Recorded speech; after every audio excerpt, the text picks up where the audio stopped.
अक्षय तृतीया अक्षय तृतीया एक पवित्र दिन। ये अक्षय तृतीया दिन माँ लक्ष्मी एवं नारायण को पूजा कले अपार करुणा प्राप्ति होता है। तेबे अक्षय तृतीया दिन एमती किसी जिनस अच्छी जदि आपण मैंने से जिनस गुड़ी को किणिकी से दिन घर को आणवे तेबे यह द्वारा माँ लक्ष्मी घर को आसंती बोली मान्यता रही। तेबे आसंतु जानिबा कौन से जिनस गुड़िक जो जिनस गुड़िक निश्चिंत भाव में दिन किणवा उचित। नमस्कार, मो मनोज दास स्वागत आपण मानकु आजिकार ये भिडियो रे। अक्षय अक्षय तृतीया दिन जेकोसी पुण्य कर्म करेंगे यह द्वारा आपण को आपणकर ये पुण्य बल अक्षय हो केबे भी सरब ना। अक्षय तृतीया दिन एमती बहुत किसी जिनस अच्छी जहाँ को किणिले निश्चिंत भाव में माँ लक्ष्मी आगमन होता है। तेबे सबू जिनस तो आम मैंने किपर नहीं, तेबे निश्चिंत भाव में गोटे दुईटी जिनस किणवा सक्षम हिसाब से। तेबे आसंतु जानिबा कौन से जिनस गुड़िक बा कौन से वस्तु गुड़िक। अक्षय तृतीया दिन सुना किंबा रूपा किणिले बहुत शुभ हुए, यह द्वारा सौभाग्यर वृद्धि होता है। जदि आपण माने सुना किंबा रूपा किणी पारु नाहंती तेबे एही दिन आपण माने जौ किंबा हलदिया सोरिष किणंतु। सुना रूपा किणिले जेतिकी माँ लक्ष्मी कृपा प्रदान करती ठीक सेतिकी कृपा प्रदान करेंगे जदि आपण माने एही दिन बा अक्षय तृतीया दिन जौ किंबा हलदिया सोरिष किणिबे। तेबे अक्षय तृतीया दिन कौन कौन किणिबे आसंतु जानिबा। देखंतु अक्षय तृतीया दिन जागा किणंतु शुभ। अक्षय तृतीया दिन घर करंतु शुभ। अक्षय तृतीया दिन घर किणंतु शुभ। अक्षय तृतीया दिन वाहन बा गाड़ी किणंतु शुभ। अक्षय तृतीया दिन घर पाई जदि आसबाब पत्र किणिबे खट पलंक टीवी फ्रिज एसी कूलर ये सब जहाँ किणिबे शुभ। कंसा बासन किणंतु शुभ। लुण किणंतु शुभ। निज पाई नुआ ड्रेस किबा कपड़ा किणंतु शुभ।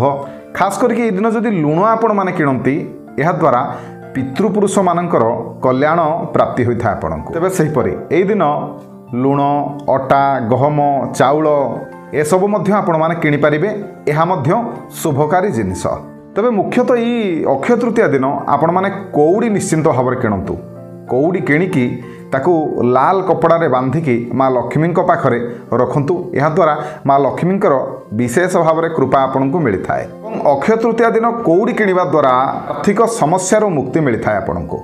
माँ लक्ष्मी चरण पादुका माँ लक्ष्मी चरण पादुका को अक्षय तृतीया दिन जदि आपण माने किणिकी घर को लेकिन आसती ताहले आपणकर आ धनर समस्या ही रहिबनी।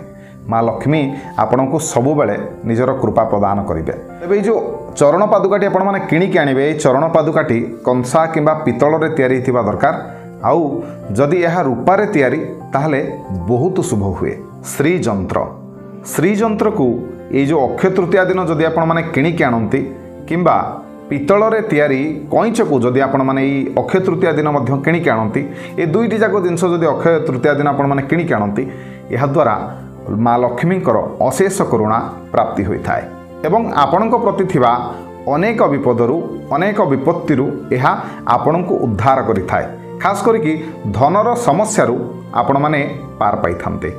तापरे एकाक्षी नड़िया माने जो नड़िया रे गोटिए आखि थिबो सेई नड़िया को आनी से नड़ियाटी को धरिबे। से नड़ियाटी को प्रथमे लाल कपड़ा रे गुड़ेबे एवं माँ लक्ष्मी निकट में जाई निजर समस्त दुख विषय माँ को जनइबे सुमरणा करिबे एवं से नड़िया को माँ लक्ष्मी को समर्पण करिबे। तापरे 7 दिन निज पूजा घरे रखिबा परे बा लक्ष्मी पाखरे रखिबा परे यहाकू नहीं कौनसी जलाशय किंबा नदी स्रोत भसई दिंतु। देखिए माँ लक्ष्मी आपणकर मन कथा शुणी आपणकर निश्चिंत भाव में दुख को दूर करिबे। दक्षिणावर्ती शंख देखंतु शंख होचंती माँ लक्ष्मी भाई, तेणु शंख को किणिले माँ लक्ष्मी खुशी हुंती बा शंख को किणिकी आनिकी निज घरे स्थापन कले लक्ष्मी पाखरे माँ लक्ष्मी अति प्रसन्न हुंती। तेणु जदि दक्षिणावर्ती शंख किणिबे ताहले एहार महात्म्य अधिका। आउ जदि अक्षय तृतीया रे ये जो दक्षिणावर्ती शंख को आपण माने किणिबे ताहले निश्चिंत भाव में बहुत अधिक शुभ होता है। तेबे ये तो थिला केतोटी जिनिस जदि आपण माने एतरु गोटिए भी जिनिस से दिन किणिकी आनते अक्षय तृतीया दिन ताहले आपणकर निश्चिंत भाव में मंगल हेबो।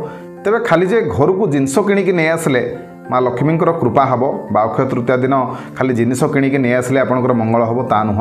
अक्षय तृतीया गोटे पवित्र दिन, तेणु यही पवित्र दिन में आपण मैंने दान करंतु बा दान ठारू कहवाक गले आ बड़ पुण्य ही नाही।